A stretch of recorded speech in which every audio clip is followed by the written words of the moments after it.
반갑습니다. 수박 겉핥기입니다. 오늘 우리가 파헤쳐볼 주제는 고대 중국의 거대한 물길 속에 숨겨진 권력의 민낯, 바로 수리 제국과 치수의 정치경제학입니다. 고대 중국에서 물, 즉 워터는 단순한 자연이나 농업 자원이 아니었습니다. 요동치는 황하와 장강을 통제하는 치수는 백성의 생사여탈권을 쥐고 천하를 지배하는 최고 권력의 원천이었습니다.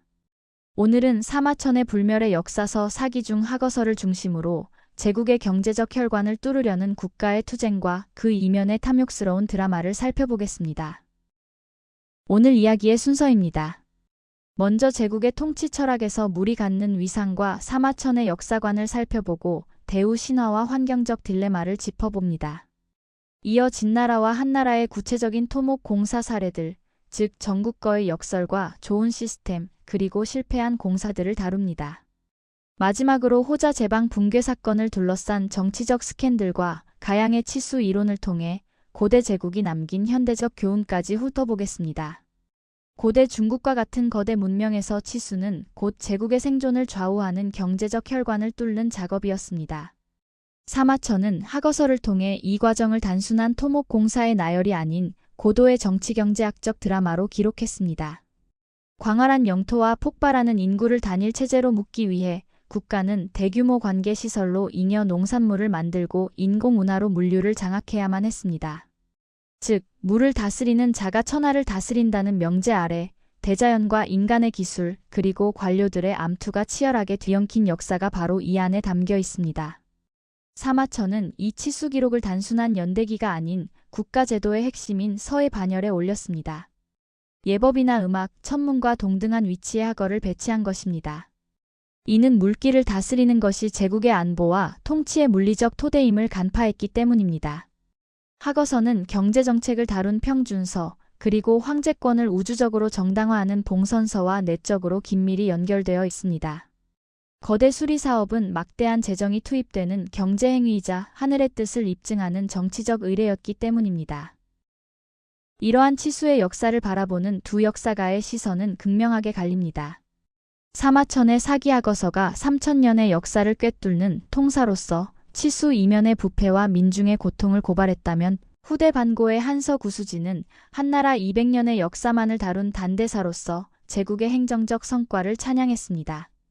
사마천은 통치자의 독선을 비판하는 현실주의적 태도를 보였지만 유교적 관료였던 반고는 국가 질서 수호를 최우선으로 했습니다. 후대의 정초는 이를 두고 사마천이 승천하는 용이라면 반고는 돼지다라고 혹평하기도 했지만 반고는 관료 시스템의 고도화를 정밀하게 기록했다는 평가도 받습니다. 치수 역사의 시작은 대우 신화로 거슬러 올라갑니다. 우 임금의 아버지 고는 물을 억지로 막는 인해 방식을 택했다가 실패하고 처형당했습니다. 반면 우 임금은 물길을 터서 바다로 흘려보내는 소의 리더십으로 성공하여 천하를 통일했죠. 사마천은 이 신화를 통해 홍수라는 혼돈을 질서로 바꾸는 행위야말로 천명을 입증하는 척도임을 제시했습니다. 이로 인해 후대 군주들은 강물을 다스리지 못하면 정통성을 잃는다는 이른바 대우 콤플렉스에 시달리게 됩니다. 하지만 황하의 현실은 가혹했습니다. 황하는 비옥한 흙을 주지만 끊임없이 범람하는 이중성을 가졌습니다. 인간이 제방을 쌓으면 유속이 느려져 토사가 쌓이고 강바닥이 높아지면 제방을 더 높이 쌓아야 하는 악순환이 반복됩니다. 결국 강물이 평야보다 높은 곳을 흐르는 현수화가 만들어집니다. 학계에서는 이를 파우스트적 거래라고 부릅니다. 제방이 버티는 동안은 안정을 얻지만 무너지는 순간 더 파괴적인 대재앙을 맞이하는 구조적 모순. 제국은 이 거래의 만기를 연장하기 위해 모든 국력을 쏟아부어야 했습니다. 이러한 거대 공사는 카를 비트포겔의 수력사회 이론의 배경이 되었습니다. 그는 건조기후에서 대규모 관계와 홍수 통제를 위해 수만 명의 노동력을 동원하려면 강력한 중앙집권 권력이 필요하다고 봤습니다. 물을 독점한 지배계급이 사회 전체를 억압하는 동양적 전제주의가 탄생한다는 것이죠. 비트포겔은 진나라와 한나라를 그 결정적 분기점으로 지목했습니다. 물론 이 이론에는 비판도 많습니다. 조지프 니덤은 농민 반란의 역사를 들어 중국이 맹목적 전제주의가 아니었다고 반박했고, 인류학자들은 대규모 관계 이전에 이미 국가가 형성된 사례를 들어 인과관계를 부정하기도 했습니다. 따라서 우리는 이를 체계적 접근으로 봐야 합니다. 치수 사업은 단순한 농업용 수 확보를 넘어 흉노와의 전쟁 비용 충당, 좋은 물류망 확보, 지방 호족 견제 등 다양한 정치 경제적 변수가 결합된 역동적인 시스템의 결과물이었던 겁니다. 이제 구체적인 역사 속으로 들어가 보겠습니다. 진나라의 천하 통일 기반이 된 전국거 건설에는 거대한 역설이 숨어 있습니다. 원래 전국거는 한나라가 보낸 간첩 정국이 진나라의 국력을 토목공사에 소진시키려고 제안한 피폐화 전술이었습니다. 하지만 진시황은 이 계략을 알면서도 공사를 강행합니다. 정국이 말했듯 한나라를 위해선 몇 년을 벌어주겠지만 진나라에게는 만세의 공이 될 것이었기 때문입니다. 결과는 진나라의 압승이었습니다. 150km에 대운하는 관중 평야 4만경을 옥토로 바꿨습니다. 단위 면적당 생산성이 획기적으로 늘어났고 알칼리성 토양은 비옥하게 개량되었습니다. 진나라는 흉년을 모르는 이 경제적 펀더멘털을 바탕으로 100만 대군을 유지하는 농업 군사복합체가 되었고 결국 나머지 6국을 압도하며 천하 통일을 달성하게 됩니다. 인프라 투자의 엄청난 수익률을 증명한 셈입니다. 한 제국이 들어선 후에는 물류가 문제였습니다. 수도 장안의 관료와 군대를 먹여 살리려면 관동의 조세를 가져와야 하는데 육로 수송은 비용이 10배나 더 들었습니다. 기존 위수는 굽이치고 야타 운송에 6개월이나 걸렸습니다. 이에 한 무제는 위수 옆으로 300리의 직선 운하인 조거를 뚫습니다. 그 결과 운송기간은 3개월로 단축되었고 중앙정부의 자원 장악력은 극대화되었습니다. 좋은 시스템의 혁명이었죠. 이 과정에서 놀라운 공학적 혁신도 일어났습니다.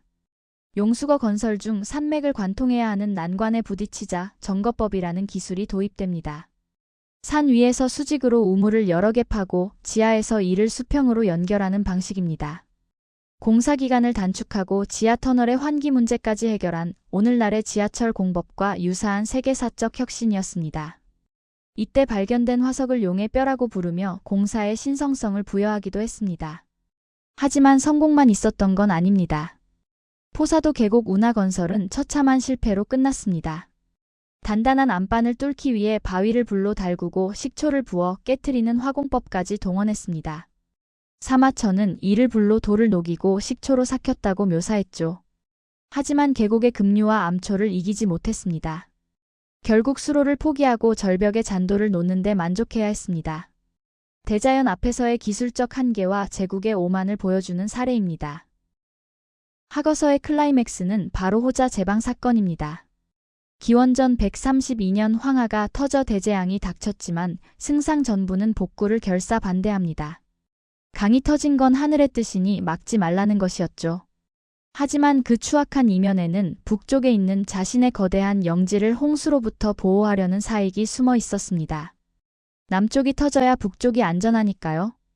이데올로기가 기득권의 이익을 위해 어떻게 무기화되는지를 보여주는 적나라한 부패 스캔들이었습니다. 20년의 방치 끝에 한 무죄가 봉선의식을 마치고 현장에 나타납니다. 하지만 이건 민생구제가 아니라 치밀하게 기획된 정치쇼였습니다.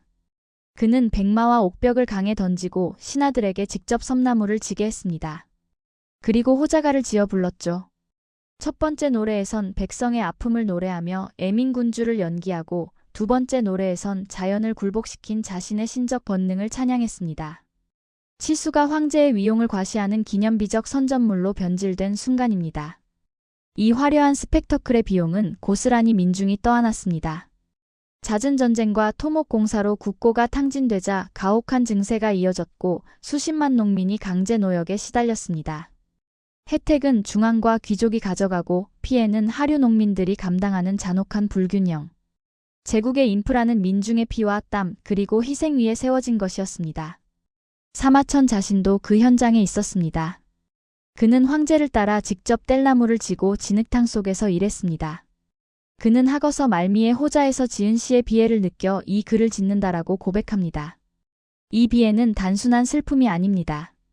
권력자의 탐욕과 과시욕 때문에 20년이나 방치되어 죽어간 이름 없는 민중들에 대한 연민이자 제국의 부속품으로 소모된 인간 존재에 대한 뼈저린 절망이었습니다. 훗날 가양은 이러한 치수의 문제점을 이론적으로 정리합니다. 그는 잘못된 치수가 가져오는 3가지 해로움을 경고했습니다. 첫째는 제방 보수로 인한 민력의 고갈, 둘째는 지하수 상승과 토양 알칼리와 같은 생태 파괴, 셋째는 제방 붕괴 시 백성을 물고기 밥으로 만드는 인명살상입니다. 반면 올바른 치수의 세 가지 이로움도 제시했습니다. 알칼리성 토양을 씻어내고 비옥한 진흙을 유입시키는 토질 개량, 이를 통한 획기적인 식량 증산, 그리고 수로망을 통한 물류 편의가 그것입니다. 가양은 이를 바탕으로 치하 삼책을 제안합니다. 가장 좋은 상책은 제방을 헐어 물기를 자연 그대로 터주는 것이지만 이는 농경지와 조세를 포기해야 합니다. 중책은 지류를 파서 수압을 분산하는 현실적 타협안입니다. 가장 나쁜 하책은 제방을 계속 높이 쌓는 것입니다. 이는 미래의 대재앙을 예약하는 것이죠.